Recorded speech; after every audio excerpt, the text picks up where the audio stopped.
कार्यं कर्म करोति यः स सन्न्यासी च योगी च न निरग्निर्न न चाक्रियः न निरग्निर्न चाक्रियः। श्री भगवानुवाच अनाश्रित कर्मफलं कार्यं कर्म करोति यः स सन्न्यासी च योगी च न निरग्निर्न चाक्रियः। श्री भगवानुवाच अनाश्रित कर्मफलं कार्यं कर्म करोति यः स सन्न्यासी च योगी च न निरग्निर्न चाक्रियः।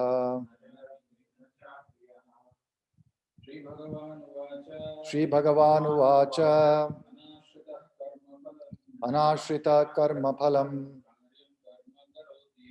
कार्यं कर्म करोति यः स सन्न्यासी च योगी च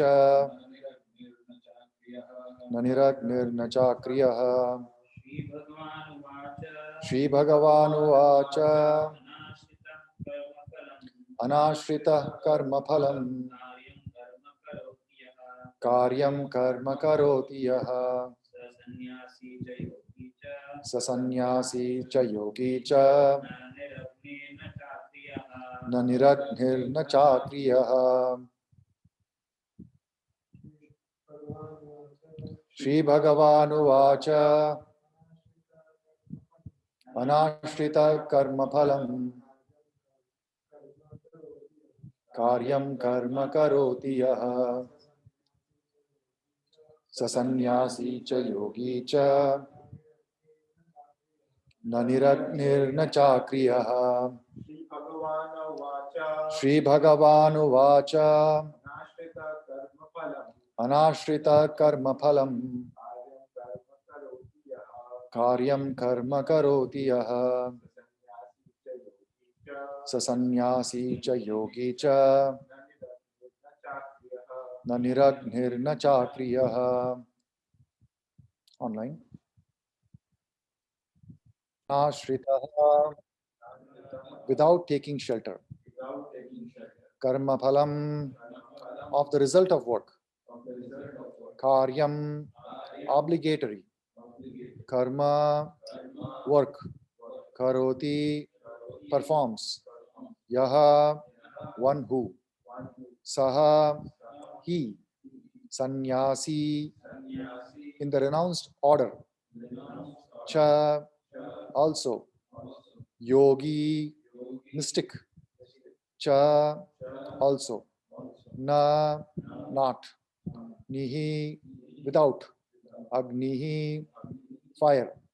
Na nor. Cha also. Akriyaha without duty. Translation. The Blessed Lord said, one who is unattached to the fruits of his work and who works as he is obligated is in the renounced order of life, and he is a true mystic, not he who lights no fire and performs no work. Please repeat the translation. The Blessed Lord said, one who is unattached to the fruits of his work and who works as he is obligated is in the renounced order of life, and he is a true mystic, not he who lights no fire and performs no work. Purport. So this is the first chapter, first text in the 6th chapter. So the purport starts with a bit of context also.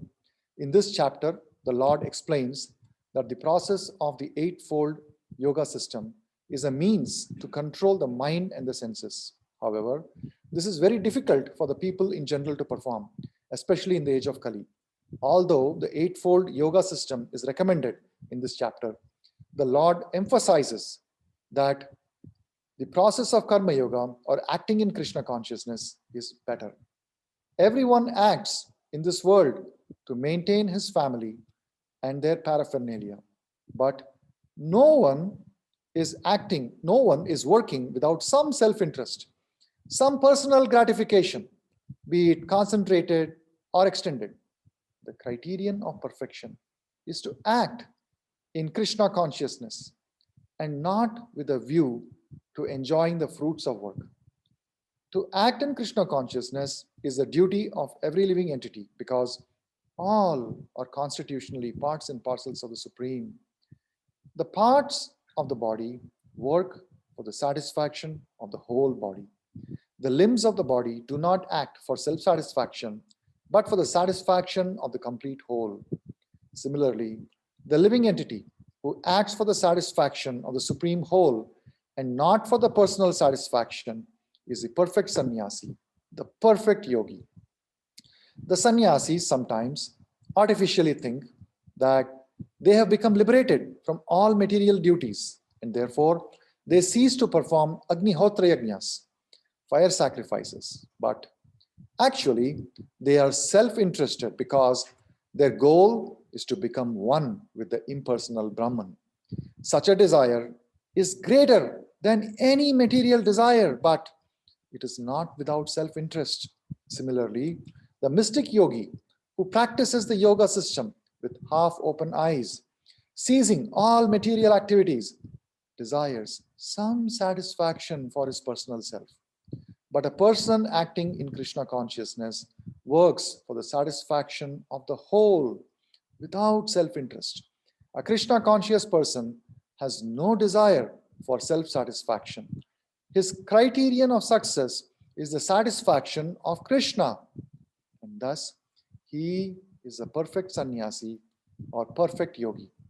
Lord Chaitanya, the highest perfectional symbol of renunciation, prays in this way. Na dhanam, na janam, na sundarim, kavitam va jagadisha kamaye, mama janmani janmanishware, bhavatad bhakti rahaitu ki tvai. O Almighty Lord, I have no desire to accumulate wealth, nor to enjoy beautiful women, nor do I want any number of followers. What I want only is the causeless mercy of your devotional service in my life, birth after birth. Thus ends the wonderful transcendental purport. Om Ajnana Timirandhasya Jnananjana Shalakaya Chakshurunmilitam Yena Tasmai Shri Gurave Namaha Nama Om Vishnu Padaya Krishna Prishtaya Bhutale Srimate Bhakti Vedanta Swamin iti namine Namaste Saraswate Deve Gauravani Pracharine Nirvishesha Shunyavadi Paschatya Deshatarine Jai Shri Krishna Chaitanya Prabhu Nityananda Shri Advaita Gadadhara Srivasadi Gaura Bhakta Vrinda Hare Krishna Krishna Krishna Hare Hare Hare Rama Rama Rama Hare Hare. Hare Krishna. So this is a new chapter that we are starting today, and it can be seen that Srila Prabhupada gives very special emphasis, very special care, attention and coverage, explanations in the first verse of every chapter as well as in the last verse of every chapter. And Prabhupada does this also in the first line of every purport and the last line of every purport. He also does this in the beginning of Bhagavad Gita, the first verse of the first chapter and the last line of the last verse, or the last verse itself. So like this, Prabhupada has created this wonderful literature, Bhagavad Gita as it is, this book. In fact, all his books are like this, but we are studying this Bhagavad Gita as it is book. It's a very special book because no matter what page you read, what part of Bhagavad Gita that you read, It is impossible for us to, for a sincere student who's simply reading and accepting what Prabhupada says, it is impossible to come away with any misinterpretation or misunderstanding of the instructions, direct instructions given by Krishna in the pages of Bhagavad Gita. Whereas if you read any other version of Bhagavad Gita, it is very easy to get confused. In this verse, we will come to this verse, today's verse, but I wanted to give some context to this verse and connection that Prabhupada has established here by taking a step back and looking at the last few verses or one particular set of verses in the 5th chapter, which really sets the stage. If you remember, previous to this, we have studied the 5th chapter for several weeks. And in that, towards the end of the 5th chapter, it is not the last verse, but the previous 2 verses before the last verse, there is mention of Ashtanga Yoga. A brief introductory overview of Ashtanga Yoga has been described. So the verse itself says, Sparshan kritva bahirbahyams chakshush chaivantare bhruvoho pranapano samo kritva nasabhyantara charino yatendriya manobuddhir munir moksha parayanaha vigatte cha bhayakrodho yah sada mukta eva sah. So as Krishna is setting the stage with a brief description of this process of mystic yoga in the 5th chapter, and the entire 6th chapter is an elaborate description of this yoga system. And what is that context that Krishna sets up in the 5th chapter? So he says, Sparshan kritva bahir bahyams. And this is a poetic change of words. So you can say, Bahir sparshan kritva bahyams. That is, the bahir sparshan is external sense objects. What does he do to external what should one do to external some sense objects? That is bahir sparshan. He should bahyams kritva. Bahyams is making unnecessary or making it irrelevant. So external sense objects should be completely shut off. So when a person completely shuts off the external sense objects, sparshan kritva bahir bahyams, chakshush chaivantare bruhoho. That is between bruhoho is eyebrows, chakshus eyes, and the eyes are focused in the spot between the eyebrows, like this, like this, something like this, with a squint. Looks like there's a squint. When a person is focusing their visual attention between their eyebrows, and prana pano, prana vayu and apana vayu, the ingoing air and the outgoing air, prana apano samano kritva nasa bhyantara charino. So all within the nose, one is getting to an equilibrium. How it can be done, we have no understanding how it can be done, but advanced yogis can do this. Yatendriya manobuddhir. This is the important part in this verse. Yata indriya manobuddhir. That is controlling. Yata means controlling. Indriya, senses. Manaha, mind, buddhi, intelligence. So a person who is completely controlled in the mind, intelligence, and senses, such a transcendentalist becomes vigate cha, becomes free from desire. Bhaya krodho. Vigata ichha bhaya krodho. So he is able to overcome ichha, desire, bhaya, fear, krodho. And when the person reaches this, now that he has overcome desire, fear, and anger, such a person becomes eligible for liberation. Yaha sada mukta eva saha. He is always, one who is always in this state is certainly liberated. That is the translation. So after having set this stage, Krishna concludes the 5th chapter by saying, what's the last verse, Shri Prabhu, in the 5th chapter, 5.29, we studied last Sunday. Prabhu, Sridhar Prabhu, do you remember? Okay, let me see. Vishnu Chitra Prabhu, do you remember what is the last verse of the 5th chapter? No, Prabhu, I can. I can look that No, up. not looking. This is such a fundamental verse that we should wear it. Yes, Jagannath Prabhu, please go ahead. Did you see? Bhoktaram Yagya-tapasam Sarvaloka Maheshwaram.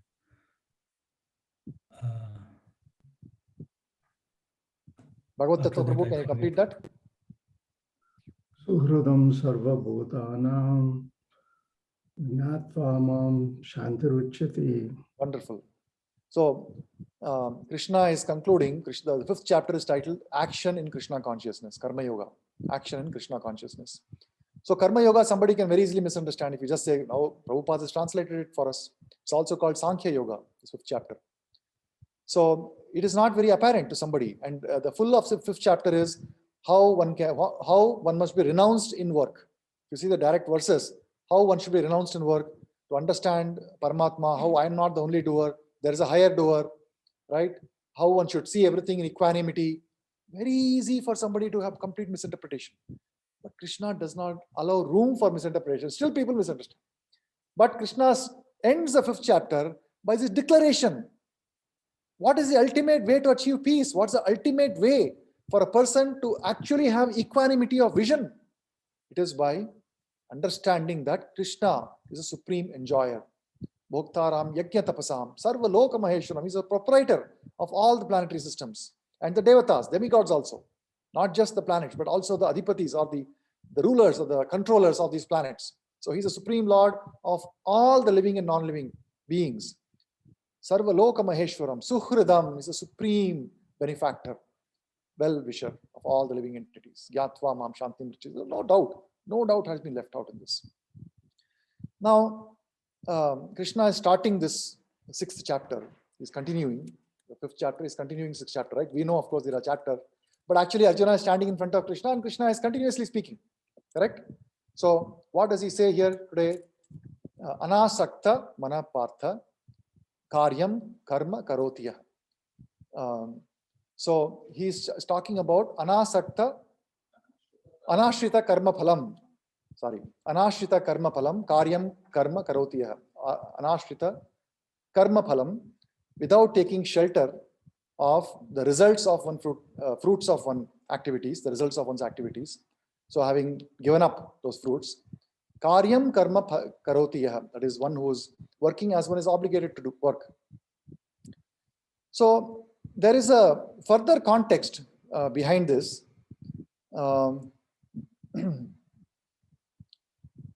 If you remember, and then Sasanyasi cha yogi cha, he's talking about renounced order of life, sannyasi.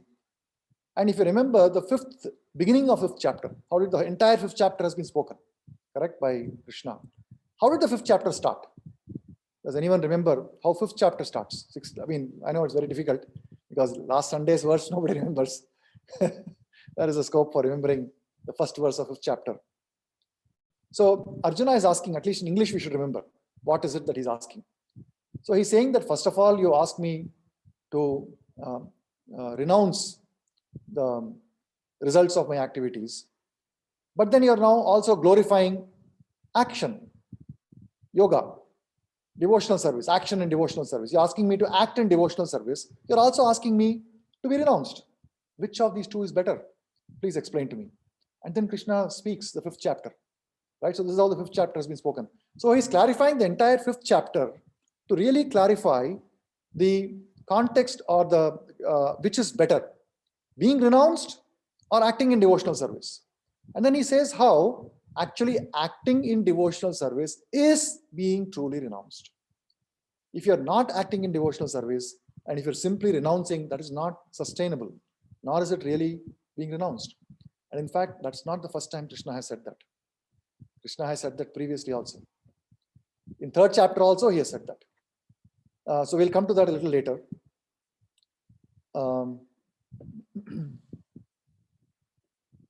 There is now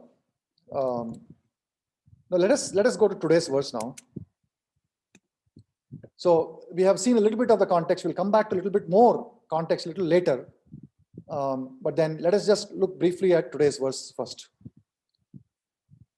So in the past, we have seen an acronym for every chapter, right? For the first chapter, there was a action acronym, preparing for war, signs of victory, Krishna is Bhakta Vatsala, and Arjuna's doubts. And the second chapter, the acronym was Gita. The sections were Guru, identity, two duties, that is a material duty and the spiritual duty, Atma Rama, where Krishna talks about Buddhi Yoga, etc. And then there is a third chapter, in that the acronym is Tree. The sections are Tyaga, rungs of yoga ladder, exemplary, Yadyadacharati Sreshtha comes there, enemy known as lust, that is spoken of in that section. So Tree. The fourth chapter, we spent a lot of time on this one. PAST, past, position of Lord Krishna, applying transcendental knowledge to work, sacrifice, transcendental knowledge glories. And then the fifth chapter, of course, very recently we have covered the entire chapter. STEP is almost the opposite of past. Step, stay in the world, three doers, equal vision, and peace. Similarly, this sixth chapter also has been divided into 4 sections for us to easily remember. So these 4 sections can be remembered as the acronym EASY. EASY, easy. So very easy to remember. The first letter E stands for enemy or friend. Enemy or friend. That's what the first E stands for. And this refers to the mind. Is the mind, when does the mind become enemy? When does the mind become friend? And A stands for Ashtanga Yoga. It's the biggest part of this chapter. The entire chapter is talking about Ashtanga Yoga. And in fact, so this should have no difficulty in remembering, because the chapter 6 is all about Ashtanga Yoga. So if you ever forget, you remember, oh, Ashtanga Yoga, A, oh, that is easy. S, success and failure, and Y is a yogi. What are the symptoms of the highest, most perfect yogi? So you see how Krishna is sandwiching, and Prabhupada's explanations also are sandwiching. The end of 6th chapter is talking about the best, highest, most perfect yogi, and the beginning is also talking about who is a yogi.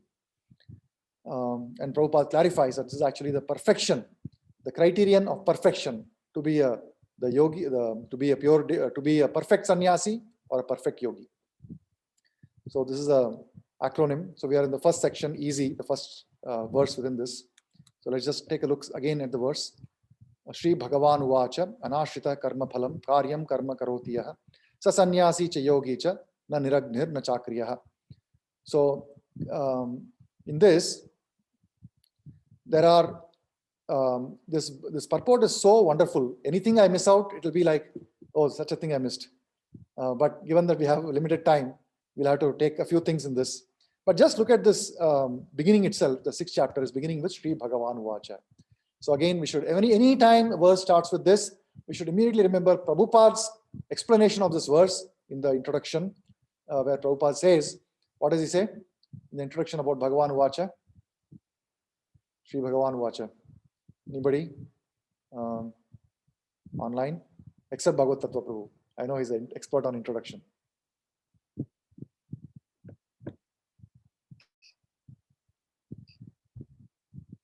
Sukirti Prabhu.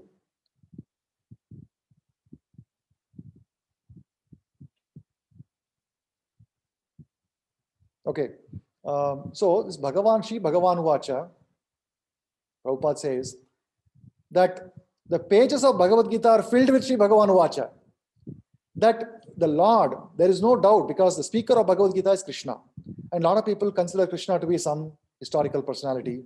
Many people, of course, consider him to be a pure figment of imagination. Today, in age, that's the majority of people.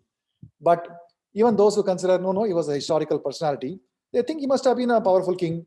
He was a powerful person, an intelligent person, philosophically inclined person who has very intelligent intellectual capsules that can be carried forward and are relevant even today.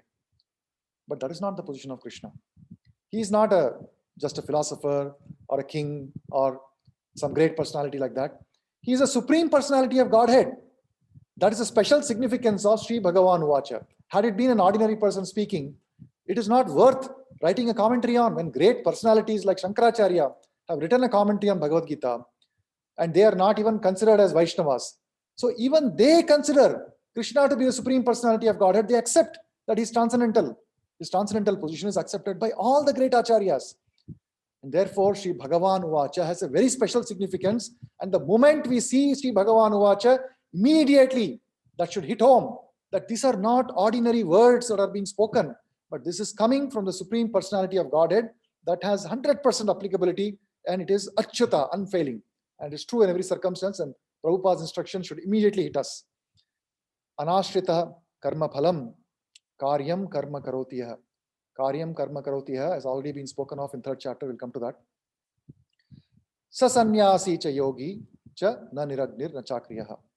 The blessed Lord said, often the word blessed is said blessed, because past tense of bless is blessed. That's how we normally say it. But I have generally it is an old English word, the way of saying the blessed Lord. It comes in the Bible and other such literature. It is actually said as the blessed Lord.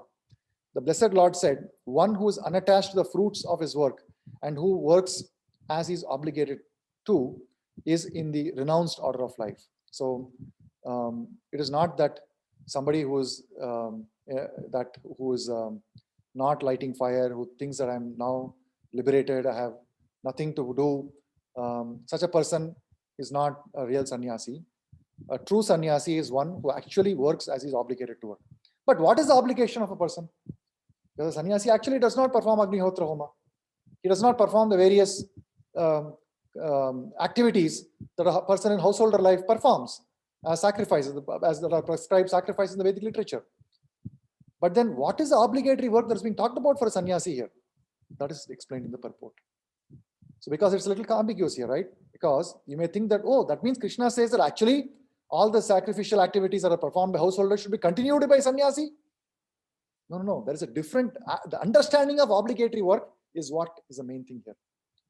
What normal people consider as obligatory work, what a sannyasi ordinarily may consider to be obligatory work. And therefore, when he gives it up, he thinks, I'm now liberated. I'm not obligated to do anything. I'm free. No. Everybody is obligated to do something. That something, if you give up, then that's not true sannyasi. Nor can he be a yogi. A person who understands what is really the person's obligation, whether a person is in householder life, a brahmachari, a grahastha, or vanaprastha sannyasi, whether it's a mystic yogi or impersonalist, if you don't understand this core concept of what is the obligatory work, then you cannot attain perfection. Whereas if you understand the obligatory work, then no matter what process you follow, you will attain to the perfection.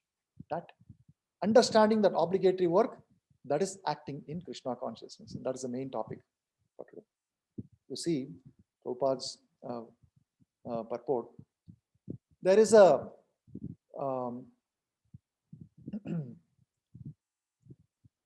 concept of 5 W's. Have anyone of you heard this? 5 W's.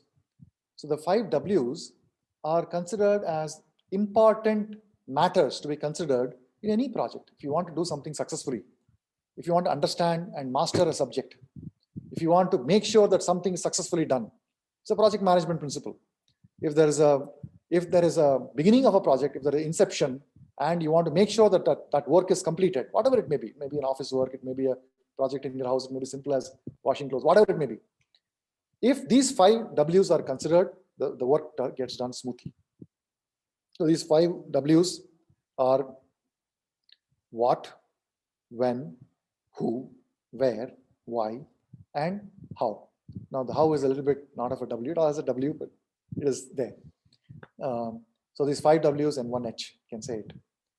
So this is considered very important. Now if you look at, there is an incident that comes to mind.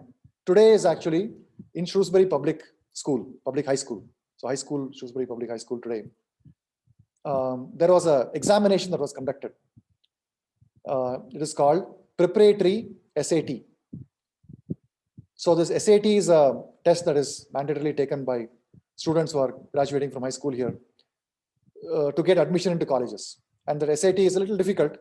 So they conduct a preparatory test.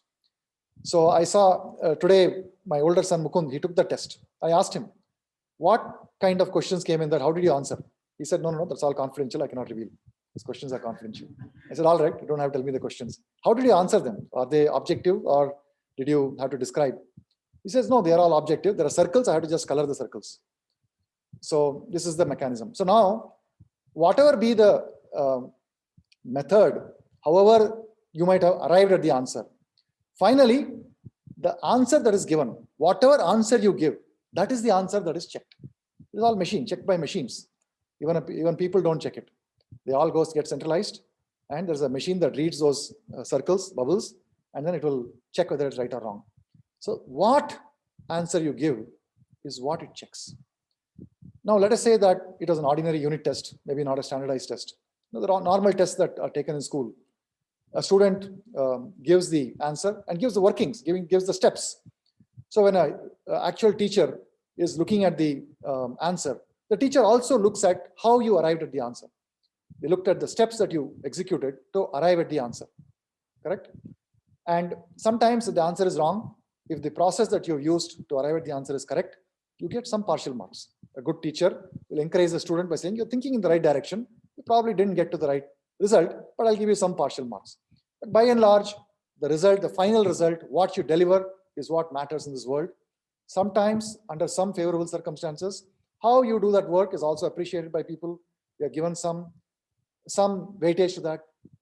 But why you did something, that is generally not a very important factor in the everyday dealings, the material world that we are. But if you see the pages of Bhagavad Gita, it is full of importance given to the why. Why you do something really is what determines what the outcome will be. Whether you'll achieve perfection or you will not achieve perfection. It is tied to the why. It is not tied to the what. A person may be a brahmachari. He may be complete celibate, he may be studying the scriptures. A person may be married, he may be working in any menial labor, or he may be working as a CEO of a company. A person may be sannyasi. A person may be a mystic yogi. A person who's a mystic yogi might have done a lot of austerities, might have taken a lot of austerities to achieve that state of equilibrium of mind, of control of senses. A person who is a sannyasi might have overcome many obstacles in his married life, in his householder life, to give up all of that and to take up the study of Vedanta as his goal. Might have done that, and the process may be very difficult. Those are the hows and the whats. But the most important thing Krishna says is, why did you do something? What is the motivation behind it? That is really what determines the quality of the outcome and the quality of the endeavor.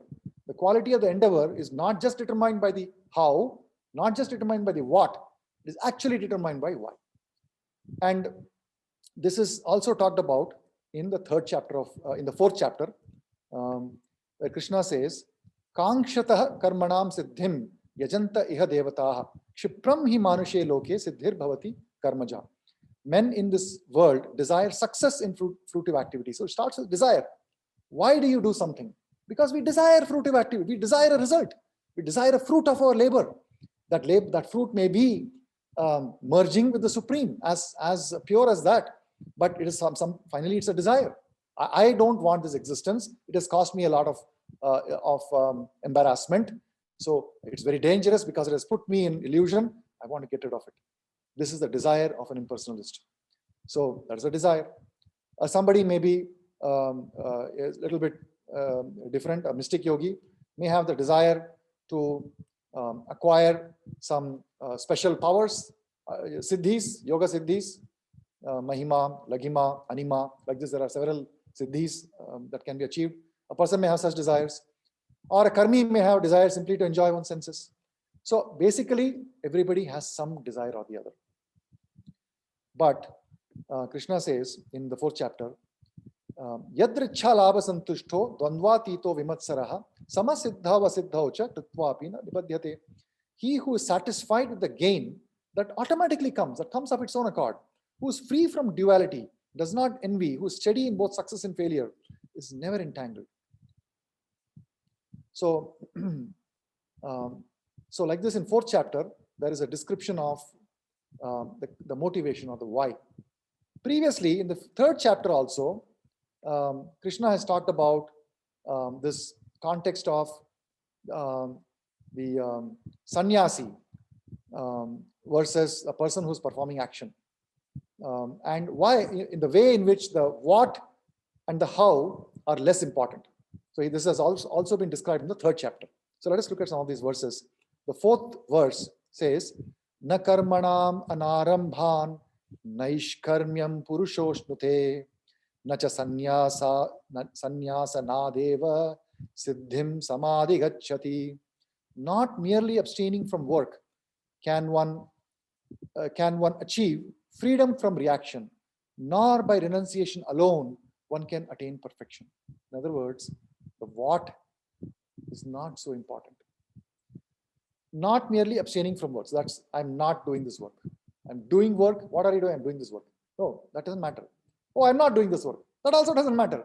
So doing the work and not doing the work alone is not the most important thing. And then Krishna says, why it's not the biggest thing? Because you actually cannot stop working. Nahi kaschit kshanamapi jatu tishtati akarmakrit. Karyatehi avashaha karma sarva prakriti jayar gunai. All men are forced to act helplessly according to the impulses born of the modes of material nature. We have seen this story of the dog who's made the king. There's a king who has a dog in the assembly. He says, I don't want to be the king. Let the dog be the king from today. The dog becomes a king, and what does he do immediately? He goes and sits on the throne. There's a nice crown that is put on his head, and he says, "Bow." He says, "Bow." Why? That's what dog will do. That's his nature. So dog cannot give up his nature of barking. Similarly, every person has an inborn nature, and he's working helplessly according to that. It's not possible. That's why Krishna says to Arjuna that even if you give up this fighting now, and you go to the forest and go begging, you'll pick up some fight there. Because your nature, you're Kshatriya. If any injustice happens in front of you, you cannot sit quietly. It's not in your nature. So this idea of giving up work and thereby getting released from the bondage of reaction is complete waste of time. So what you are doing, whether I'm renounced or I'm working, that's not the important thing. Because you cannot be renounced actually. You cannot actually stop work. Tasmad asakta satatam karyam karma samachara ashaktohi acharan karma paramapnoti purusha. Therefore, without being attached to the fruits of activities, one should act as a matter of duty. For by working without attachment, one attains to the Supreme. So now Krishna is saying the why. The why should not be because I want the fruit. The why should not be because I want the outcome, therefore I'm working. I want this outcome, therefore I'm working. This motivation will never lead you to success, never lead you to freedom from bondage. So, but there is a way to act. What is that way to act? One should act as a matter of duty. Karyam karma samachara. Asaktohi acharan karma param apnoti purusha. So this karyam karma samachara, karyam karma is there in today's verse also. And these words, sometimes we have preconceived meanings of these words, but thanks to Prabhupada's purports and translations, we actually understand what they mean. Karyam has been translated in both these places as obligatory, and karma, karyam, work is karma is work or duty. So the obligatory work or duty, that is karyam karma, obligatory work. So the question then becomes, what is obligatory work? How do you understand what is obligatory work? So let us just pause on that. We'll answer that in a few minutes. And let us just look at some three points that are there in today's purport. There's not much time, but I'll quickly go through it. We have discussed some of it already. In purport, Prabhupada says, what is the purpose of Ashtanga Yoga? So let me just read those lines where Prabhupada is talking about the purpose behind Ashtanga Yoga. In this chapter, the Lord explains that the process of Eightfold Yoga system is a means to control the mind and senses. So it's a means. Ashtanga Yoga is a means to do what? Control the mind and senses. So Krishna has given the importance, a lot of importance in the various verses, the importance of controlling the mind, importance of controlling senses, right? Even in second chapter, there is a Kurmo Anganiva. That's in second chapter. Yeah. So one must withdraw from the objects of senses, like a tortoise withdraws its limbs. And one must not yield to the temptations. One must be still like the ocean, like although there are several rivers merging into the ocean, and yet the banks are not breached, the ocean remains calm. Similarly, although one may have many desires coming in, one must be equipoised, not yield. Tam sitikshava bharata, one must not give excessive importance to the heat and cold and such happiness and distress. So all of this is given a lot of importance. And Ashtanga Yoga is a very valid means by which one can achieve that. So that has been described as one chapter. Entire chapter has been given to that. But before we get very excited about this process, Prabhupada cautions us. And why is cautioning us in the first verse itself? Because you may not read that specific verse where Arjuna says it's impossible to do for him, right? Because we have such short attention span. Somebody may just read beginning of a 6th chapter and, oh, we should do Ashtanga Yoga. If he leaves it like that, we may all get, for our benefit, to protect us. Prabhupada is immediately telling that, however, this is very difficult for people in general to perform, especially in this age of Kali. Although the 8-fold yoga system is recommended in this chapter, the Lord emphasizes that the process of Karma Yoga or acting in Krishna consciousness is better. Everyone acts in this world to maintain his family and their paraphernalia, but no one is working without some self-interest, some personal gratification, be it concentrated or extended. So what is the concentrated personal sense gratification? My body, my senses, my mind, my intellect. And what is extended? My family, my society, my nation. So all of these are extended. So everybody has some self-interest. Nobody is working without self-interest. So the why a person is acting is very important. Why a person is acting, extremely important. If a person is acting out of self-interest for concentrated self-interest or extended self-interest, then that why is a different why than a person who is truly acting without self-interest.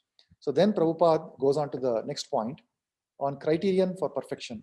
But if somebody can act without self-interest, that is only possible if one is acting to please Krishna. And that is acting in Krishna consciousness. The criterion of perfection is to act in Krishna consciousness and not with a view to enjoying the fruits of work.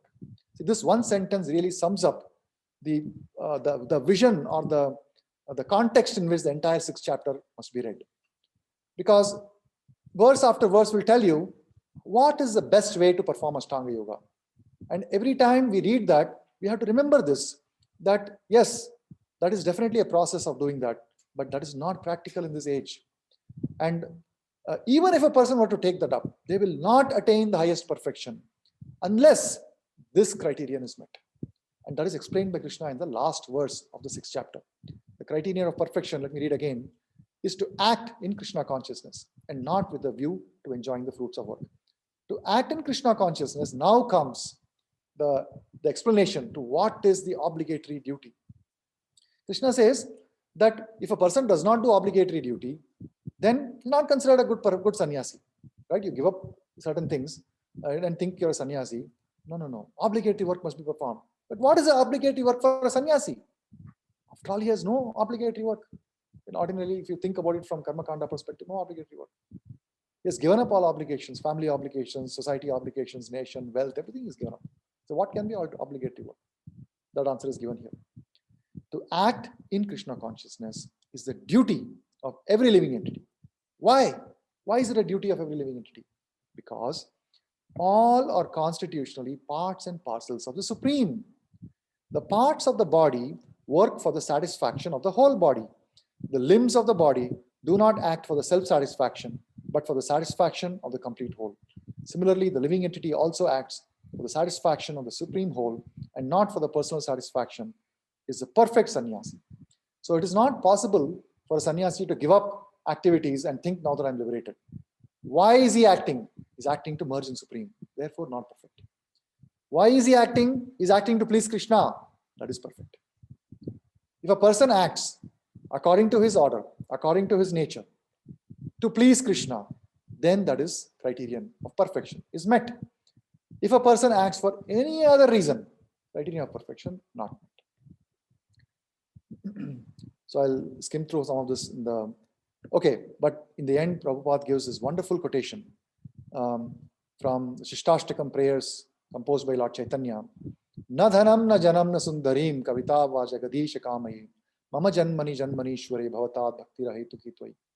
So if a person is not acting in this self-interest, then what is it that a person acting in Krishna consciousness, what is his why?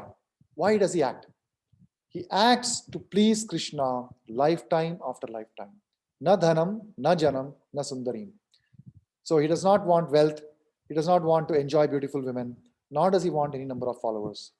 What I want is only the causeless mercy of your devotional service in my life, birth after birth. So if he's saying birth after birth, what does it mean? It means he doesn't want to merge into the Supreme. He doesn't want to merge into the Supreme Brahman, right? He is not trying to, no, a devotee is not trying to annihilate his own existence. He has no problem taking birth life after life. All he's asking for is for continued devotional service opportunity. Causeless mercy of your devotional service life after life. Now, there is a very interesting concept that is emerging from this purport. I would just like to spend one minute on this, couple of minutes. And then there is another concept which I'd like to take 5 minutes.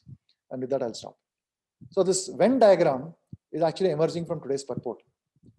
In this verse, there is mention of a set of people who are sannyasis. Correct? That's a set. Think of it as a set. In mathematics, there's a set theory. That set theory is being explained in this verse. And there is a set of yogis. Correct? There's a set of sannyasis. There's a set of yogis. And there is a set of those people who are na niragnir na chakriya. That is, they don't light fire, nor are they performing their duty. So there is a set of that also. They don't light sacrificial fire. Like yesterday, we did this wonderful yagna, Ramataraka yagna we did.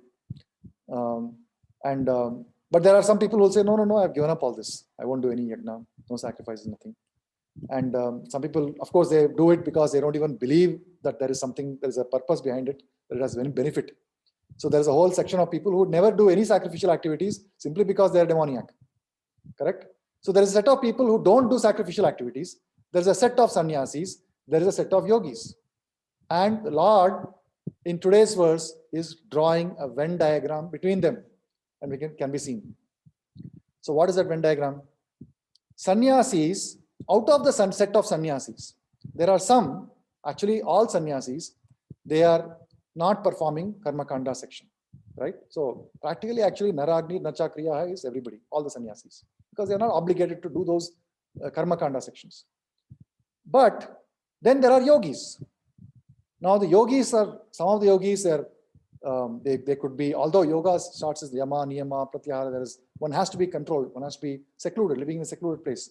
But there are many so-called yogis who call themselves yogis, who are not at all renounced in their activities, who are not living in a secluded place. They live very lavishly, opulently, and they satisfy all their senses, and then they call themselves yogis also, right? But there are some yogis who are renounced. So now, and then there are some sannyasis who are not lighting fire, who are not performing duties. What is the relationship between them? So Krishna says that simply by being a sannyasi, one does not achieve perfection. Simply by being a yogi, one does not achieve perfection. But anashritaha karma phalam. A person, a sannyasi, a person who is anashritaha karma phalam means he is not taking shelter of the fruit of his action. It means that why is he giving up the household order? Why is he taking the sannyas? That why should be anashritaha karma phalam. It should be without expecting the result of merging into Supreme. And karyam karma karotiyah. So is that enough? Anashrita karma param, karyam karma karotiyah, is that enough? But actually, such a state of anashrita karma phalam, karyam karma karotiyah, Prabhupada explains that you have not fully understood chapter 6 because you are only in first verse. Prabhupada in the purport is explaining that actually it is only possible in Krishna consciousness, because Krishna says that in the last verse of this chapter, yoginam api sarvesham matgaterantaratmana. So actually a yogi can only be a perfect yogi, can only be renounced if he is actually my devotee. Otherwise, it is not possible. Anashakta karma phalam state cannot be achieved unless you are a devotee. So actually, he's talking about, Prabhupada is introducing the concept of a devotee, and he's saying that you may be renounced in your life, you may be having other such control, mind control, sense control, etc. But unless you are a devotee, none of that can be perfect. So Prabhupada says, a Krishna conscious person has no desire for self-satisfaction. His criterion for success is the satisfaction of Krishna, and thus is a perfect yogi or perfect sannyasi. So the zone of perfection is the intersection of these three diagrams. A sadhaka, an aspiring devotee, when he advances in devotional service, automatically becomes renounced. He does not have to make separate effort for it. How is that mentioned in Bhagavatam? Vasudeve Bhagavati Bhakti Yoga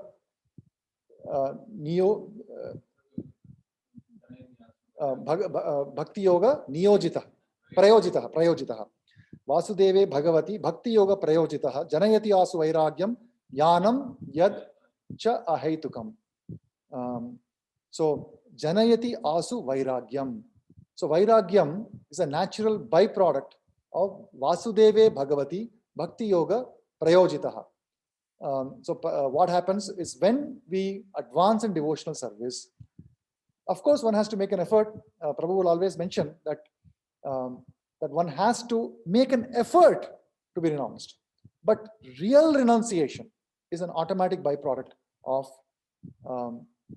advancement in devotional service, because automatically when is attached to Krishna's lotus feet, then automatically one does not have attraction for other things. But because we do not have a natural attraction for Krishna's lotus feet, therefore initially we make an effort in the various step-by-step process of devotional service, starting with Ado Shraddha, Tata Sadhu Sangha, Tata Bhajana Kriya, then Anartha Nivritti Shat happens, then there is natural, spontaneous love for Krishna develops. So this sadhaka is attempting not to climb the yoga ladder, not to artificially renounce or control one's senses or mind, but rather is directly coming to the process of bhakti yoga and achieving the zone of perfection in a very simple manner, much simpler manner. Prabhupada says that this process is much simpler because actually it is joyfully performed. Because Krishna says that in 9th chapter, Susukham Kartum Avyayam. It is a joyfully performed. Today we were just having, before this study session, we were having Sandhya Arti. And as part of Sandhya Arti, we were joyfully dancing. Every day there is Sandhya Arti and there is singing, there is dancing. And when you get tired, Prabhupada says, you have some prasadam. What is not to enjoy in this? This is a joyful process. One does not have to go to forest. One does not have to squint the eyes and try to focus between the eyebrows. Not only that it will not be successful, but it's also not possible for us. Not necessary also. There's a much easier process given for us. And then I'll come to my last part. Why is it that we are not able to, even though it's a Susukham Kartum Avyayam, even though so many processes are given, where do we get stuck? What happens is the instructions of our acharyas, we are not attempting to remember. For example, if you are coding in Java, you have to remember Java. You are coding in Python, you have to remember Python. If you don't remember the library functions, you cannot write any code, correct? If you're trying to solve, doing a mathematical model, you have to remember statistics. You have to remember the modeling techniques. You have to remember whatever, all those theorems, Euler's equation. I can't remember all those things. But if you don't remember those things, it is not possible to solve the problem. But we are attempting to progress in our devotional life and not remembering the basic things that are necessary for our devotional service.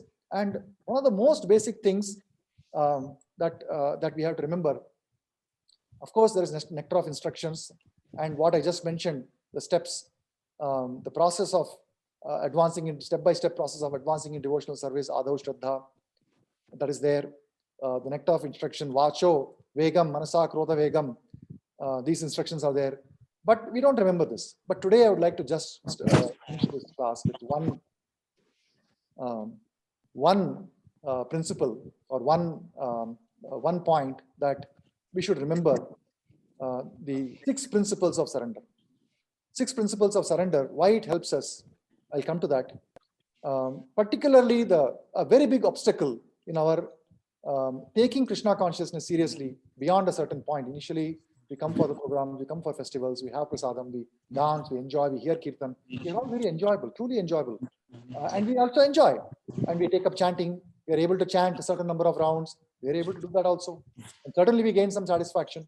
But then there comes a point where we are unable to progress a little further from that. And one of the reasons is that we forget that Krishna is the maintainer. We think that we are maintaining. If I don't do this activity, because I'm talking about the why today. The purpose is, today's class is about the criterion of perfection, why we act. The why we act is governed by the principle of I must act to achieve some end. I must act to protect myself because there is nobody else to protect me. There is nobody.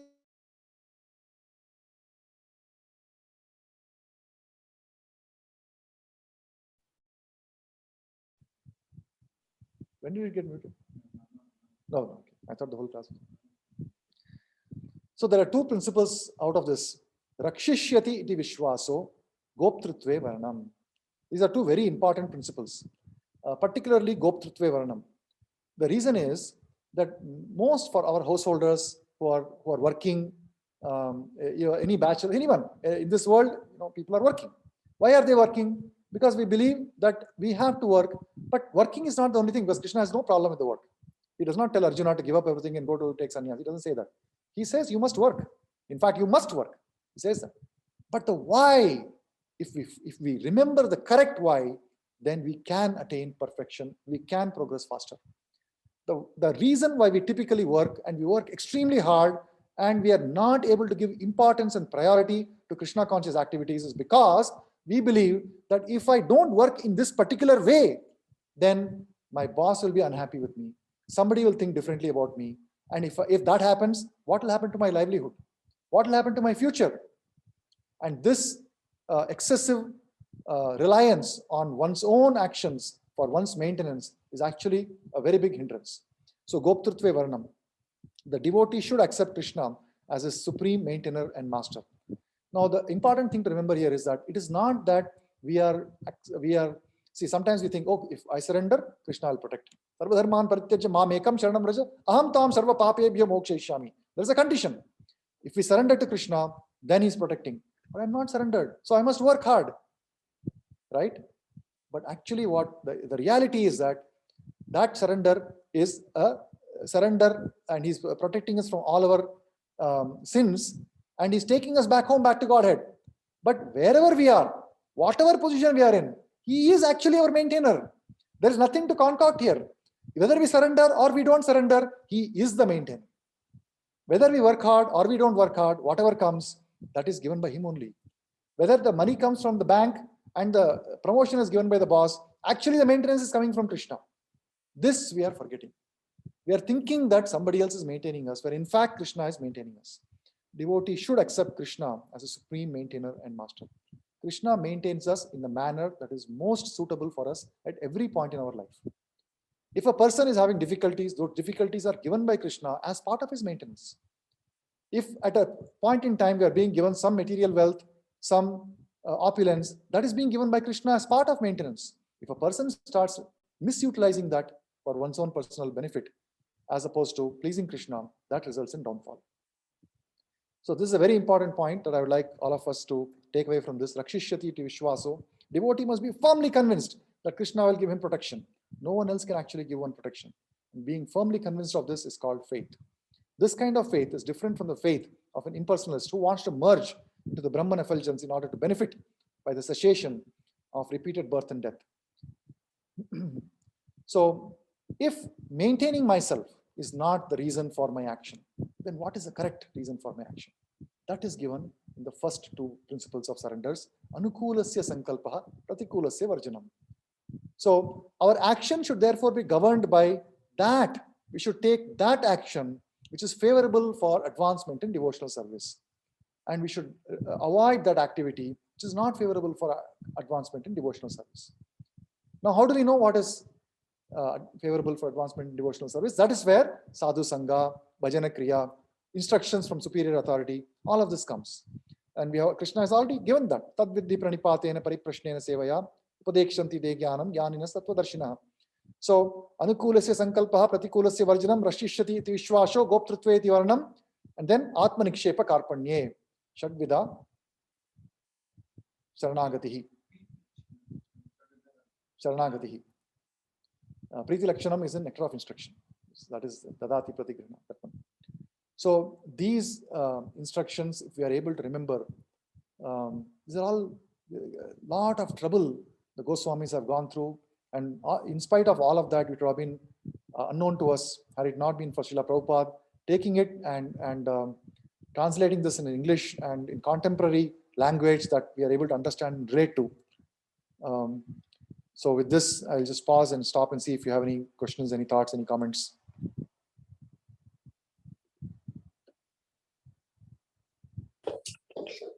Hey Krishna Prabhuji. Hare Krishna Prabhu. Prabhuji, my only question is like we explained about how we should not attach to the like we should not have any expectation for any fruit work, right? Whatever we are doing for the results. So, but as you know, in office, it's like a cutthroat competition.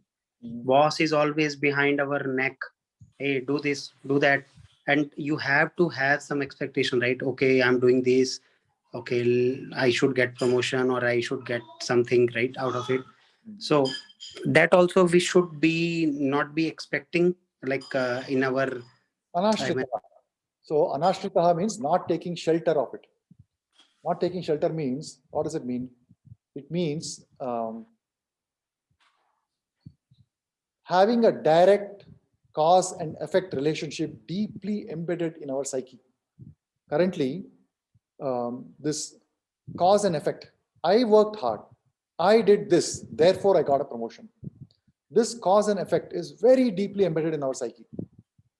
Whereas actually the circumstances, the material circumstances, the favorable or whatever circumstances, favorable or unfavorable may be, from a material point of view, whatever it is, that is actually already predestined. It is already coming. And in a particular lifetime, whatever be the bundle of joy, but the package of joy and sorrow that is destined to us, prarabdha karma, that cannot be changed by this in this lifetime through these kind of actions. But yes, of course, if you go kill somebody, you can immediately go to jail, right? So it is not that that is there. But the point is that whatever, and this is given by Prahalad Maharaj also in his prayers, that whatever, just as say this COVID-19, did anybody want COVID-19? Did we put night out to get COVID-19? We didn't put night out, right? We didn't work on weekends to get COVID-19. So we did not want any of it, but it came. Similarly, whether we want or not, the result, if it is destined, it will be disproportionate to our effort, it will come. But it does not mean that we should not put effort. We are taking money, we have to work. As a professional, one must be honest in one's dealing. Prabhupada gives page after page. One must be very honest, no kutinati, no duplicity. If a person has taken money, whatever is a professional expectation or at workplace, one must give that. But without the deep linkage between cause and effect. So professional, one must be a professional. That should not be compromised. A devotee is a professional. He always gives based on what is expected. If somebody gives you, $10 and expects some service, that service must be given. But don't think that because you worked hard and you went out of your way to do something, now you deserve a promotion, and now the promotion doesn't come, because just as there are a number of people who get promoted because of hard work, there are equal number of people that despite all the hard work, they never get promoted. They don't get promoted. And then you may think that, but does it mean I should give up and not do work? No, professionalism must be maintained.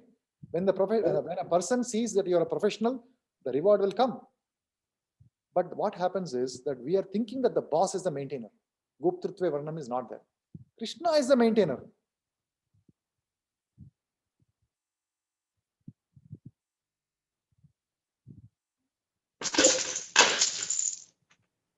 Hare Krishna Prabhuji. So, in continuation to your explanation, Prabhu, what should be the thought process?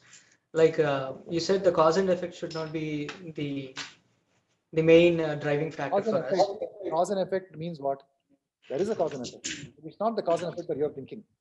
The cause and effect that we are normally thinking is I work hard, therefore there is a result. Actually, cause and effect is not that. Cause and effect is driven by pious activities. When we act according to the laws of karma, laws of Krishna, the laws of nature, we get good results. When we act against the laws of nature, we get bad results. That is the cause and effect. But that cause and effect is so deep and difficult to understand that we are unable to keep that in mind. It's very complicated. Our consciousness, our environment is not suitable for us to really deliberate upon that. Therefore, it is said that act to please Krishna. That's all it is. But Prabhu, in continuation to that example of Ankit Prabhu has given, like expecting is also not to please Krishna, right? I mean, expecting a promotion because, or rather say like, No, one must not expect. I'm not saying you should expect promotion. No? okay, so it's just do your work as you got a job or you got Promotion will some, come. Oh, okay. that is a process. Like that is not something that they hold back, right? So in any organization, right? What is the purpose of an organization? It's to make profit. First of all, we have to understand that. Okay. First of all, we have to understand that they are not there to give you promotions. Okay. A company exists to make profit for the proprietor, for the shareholders. That's the primary purpose of the company, right? So there are proprietors and there is a worker. This is a system. Without understanding system, you're working and then expecting something bigger and bigger. What's going to happen? Look, that the capitalism is to make profit for the shareholders. That is the goal. So everything is driven by how can I maximize profit. Now, if an employee is a very valuable employee, and the employer wants to seize a profitable opportunity in keeping that employee for longer time, he will give promotion, he will give hike, he will do whatever until it remains profitable. So whatever you give and whatever you take, if the employer finds it profitable for himself, he'll keep you. That's all it is. It's a business transaction. Sure. Thank you, Prabhu. That's lucid.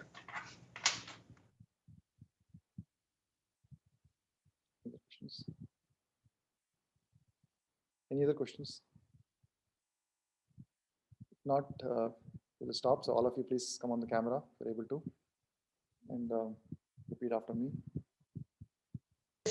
Hare Krishna, Hare Krishna, Hare Krishna, Hare Krishna, Krishna Hare Hare, Krishna Hare Hare, Rama Hare Rama, Hare Rama, Hare Rama Rama, Rama Hare Hare. Rama Rama, Hare Hare. ग्रंथराज Shrimad Bhagavad Gita की, जगत जय। प्रभुपाद की, जय गौर प्रेमानंदे।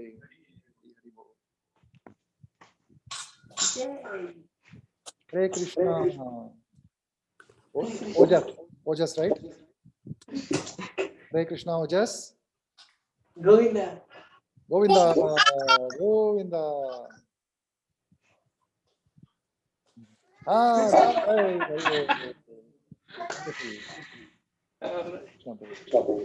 Hare Krishna.